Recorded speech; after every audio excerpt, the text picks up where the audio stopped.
Sanbonani guys, welcome back to yet another video, and we are speaking about the show The Ultimate Girls Trip SA. You guys, this episode was so full of drama, and there were so many times, guys, I was literally like cringing. So let me just skip the part of we know the last episode we saw Lassie arrived. So this episode starts off with the Lassie and Lakongo basically catching up and yeah, having those vibes. But I wanna really start way way like I know a lot of the X streets had so many things to say about this particular scene.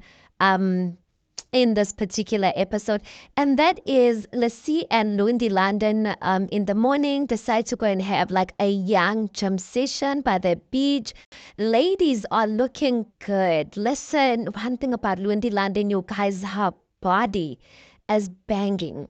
And even Lassie's body is banging there. But one thing I noticed is that the confidence that Lassie has now that her body is bodying, I'm just like, I love it for her. Besides the fact that she got her body done and she did explain like what parts of her body she got done, you guys. Before that, some people don't know that Lassie actually really worked hard to lose like weight before she actually went to and get surgery done. So that is still her hard work. It's still her hard work, but girl looks good. And I noticed that her level of confidence that she has now that her body is like, now that she's happy with her body, as opposed to prior to that, it's just not the same, you guys. So she's dancing, she's, doing all of these things, which I have not seen her do before.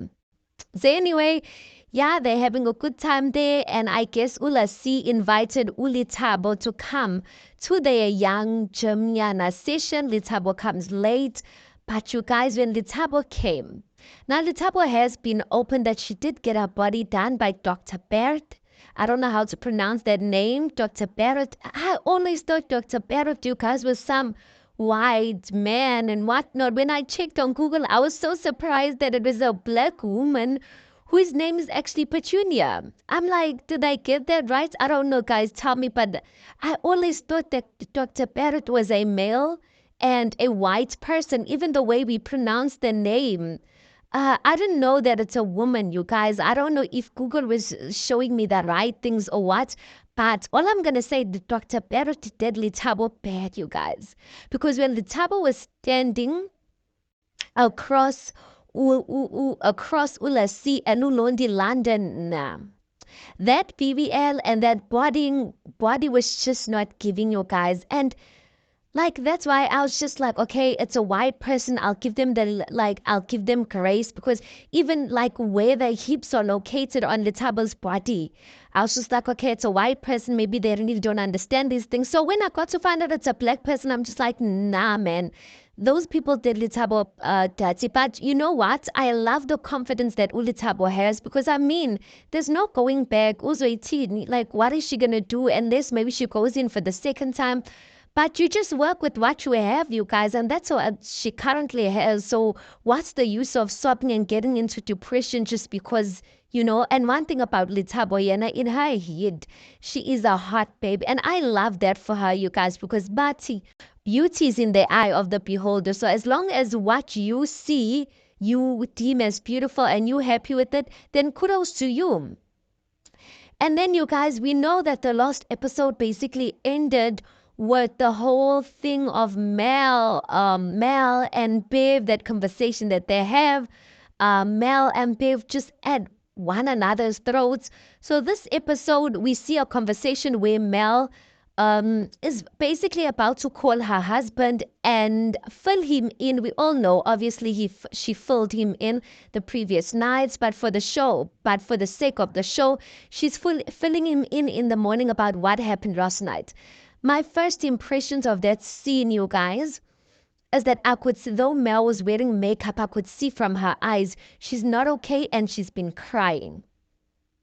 Now, guys, there's so many things I want to say about this, and I know that like what I'm about to say is not the common opinion about Mel and her husband, but I'm gonna say what I have to say. So Mel fills in her husband about what happened, and her husband's basically trying to comfort her there.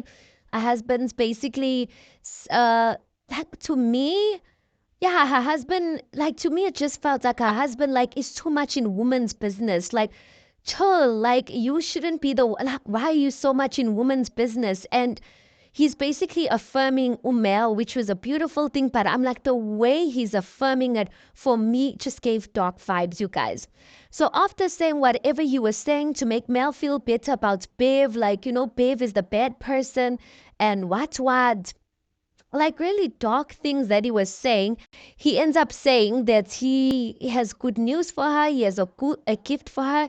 He is buying Mel back the Parkhurst franchise. So I guess they had a franchise in Parkhurst, and he bought it back for her. And even her expression, she was like, oh, thank you. She didn't seem happy, you guys. She didn't seem happy. She just said thank you once. And that was basically it. I get Uti, the husband was trying to make her feel better, but I feel like he didn't do that.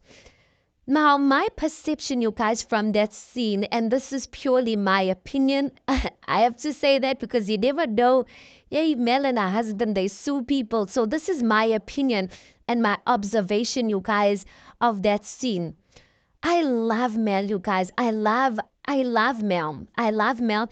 Even though like Mel has like these like some of the like what she did and said about Bev, like I said in the last episode that she lost me as a fan, and yes, she has lost me as a fan, but it doesn't change the love that I have for the girl. Like I think she's an amazing person. And there's elements to her that come off as, as if she's cruel and all of that. And I get it. But when I listened into this conversation, I couldn't help but feel like I felt like that. You see those bad vibes that people say Mel has, like she's cruel and all of that.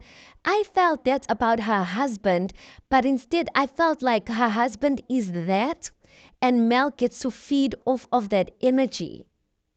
Because one thing I noticed, you guys, number one, Umel was not fine.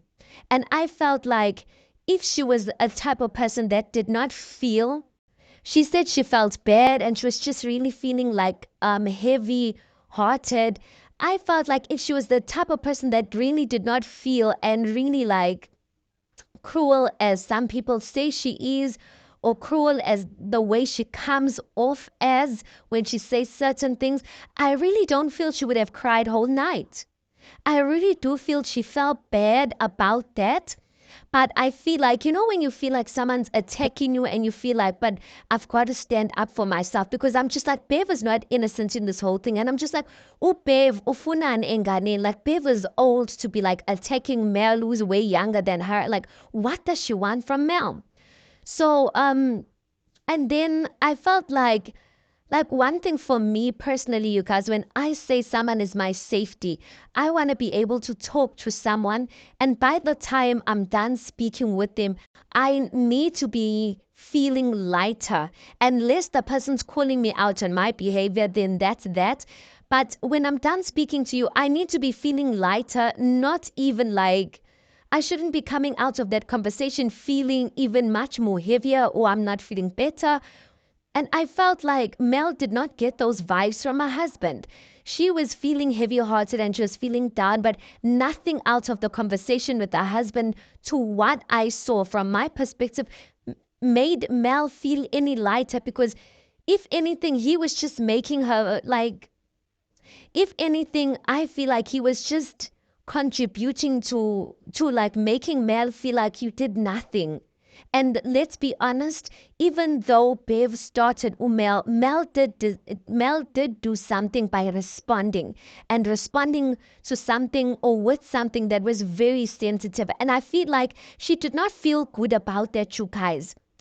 Even like her whole husband saying that I bought you a gift and all of that. I don't know if that was supposed to make her feel better. She really did not feel better because she was just like, oh, thank you. And that was like, I mean, that is a big gift, you guys, for your husband to buy back a franchise for you. You should be over the moon. But she could not even celebrate that because I felt like that was just an opportunity for her husband to affirm her in a lighter way, but not in those dark vibes that he was giving. And hence, I'm feeling like maybe Mel just feeds off of the dark energy or the dark vibes. I don't know what to call it. I'm using that for a lack of a better word.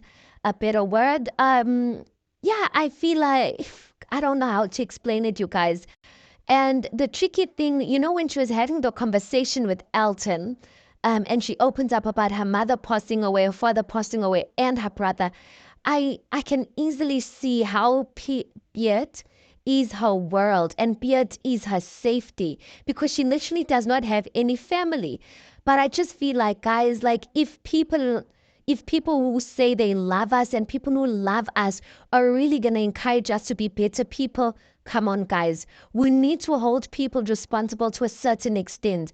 No matter how a person can go low, there's just certain things that should just be like off limits. And I feel like that was just a bit like personal for me. And I know that Mel felt bad for it, but I just wish I felt like that was an opportunity for her husband to say, yes, like it was a heated moment. You both of you guys said some things or said a lot of things that you guys probably did not even mean. And you know what? I think you should go up to Bev and maybe have a conversation with her, apologize to her, whether she does not apologize, because the fact that you're feeling bad about it, you guys, maybe means that that is really not you. And your being is trying to tell you that you did something that is really not you. Because if you did something that is you, you guys, you don't feel bad for it. But for the fact that you're feeling bad for it, your being, your conscious is telling you that there's something that you did that is out of the norm of who you are. And Mel is just such a happy person, guys. Like, according to me, and I feel like her guard has up. And the funny thing is, if you feel like you've got no family and you've got this one person, your husband, and you literally feel like the whole world like is against you, you're gonna like give off the energy that like you're gonna defend yourself and wanna be mean. But I really don't think that's the type of person Mel wants to be. And it just saddens me so much. Like it really saddens me so much. And yeah, I know Mel loves Piet and Piet probably loves Mel. I don't, I feel like he feeds the energy or feeds the mindset that it is her and her husband against the world. And I know it might feel that way, you guys, but it's not always like that. And I feel like if you're gonna walk in life and move in life with the vibes that literally everyone is against you, even if it feels like that, you close off yourself to so many experiences that could birth so many great things out of your life. I don't even know if Mel really genuinely has friends outside of her husband. And one thing I know, we're really not on this earth, you guys, just to have one relationship, which is with our husbands. We are on this earth to have relationships with our husbands, with friends, with family, with all of these dynamics or dynamics to us that need to be filled. So Akwanagали, you guys, that your husband can be your everything. He's not even meant to be that. And that's why sometimes you'll feel unfulfilled because you're requiring and you want something out of one person that they're not even called to do. Yo, guys, I said a mouthful, but that's because I feel so passionate about Mel's thing and I feel so sad about it. And when I watched this episode, you guys, I just really wished that I could just give her a hug because I feel like to a certain extent I can see through Mel's pain. And though she speaks about it lightly when it comes to her parents and all of that, I know it's a very painful thing. Guys, like my heart is just even heavy talking about that. And then yeah, there's a scene where Les, Bev, and Nonku are basically out and about. Yeah, I don't know what's Bev's issue, but Bev, I'm just like, I like Bev, but I'm just like, at this point, Bev needs to she needs to stop chasing beef with a young child. I feel like at this point, it looks like Bev is trying to seek relevance by fighting Mel. I don't really know what is Bev's issue, but I'm starting to see Bev is not the person that she portrays herself to be from the scene where she's like asking like, what do you guys know about Londi? And then to the bomb that Mel released on the lunch table, that apparently Les, or not Les, Bev was actually made comments about Les and said that Les goes around dating black men and she feels like Les forgets that she's a white woman. But oh, she remembered that Liz is not actually a white woman. She's actually a black person, because she's actually a colored person, because white women would actually not go for black men. And I'm just like, but even when Bev was trying to explain herself, I'm just like, yeah, why were you even having that conversation? And Bev is like, no, I was just trying to say that you're a colored woman and you don't really look like a colored woman. And I'm just like, nah, Bev, like, we're not buying it. And I'm like, why was, I don't know, you guys. I don't know. I'm just like, Bev needs to stop, because now, like, it's just getting too much. She really needs to stop. And I understand that people are on their personal spiritual journeys with their Lord, with their Savior, and all of that. But to a certain extent, you guys, you need to reflect the stuff you believe. And you can't go around talking about people or making such nasty comments about, like, it's not okay. And the fact that Liz actually walked out and she was crying, which means it's really a sensitive thing for her. Uzothola ukuthi she's constantly finding herself being in a situation where she has to choose and constantly having to explain her race, whereas she's mixed race. And yeah, you guys, like, it's really, I guess it's a sensitive issue for some women, because when you're in one world, you feel like you're not enough. When you're in another world, you feel like you're not enough. And I feel like it's unfair for people to constantly be putting you in a position where you constantly have to explain yourself or choose sides. And that was basically the recap of this episode, you guys. It was, you know what, it was quite a heavy one. And maybe it was a heavy one for me because of Mel. But I really wish, you guys, that I really wish love and light towards Mel. I really wish you could find friendships and people who really can love on her, because guys, it really does exist. Even though there's many backstabbers here in the world, but there really are people who will really love you more than your family, or love you like your own family.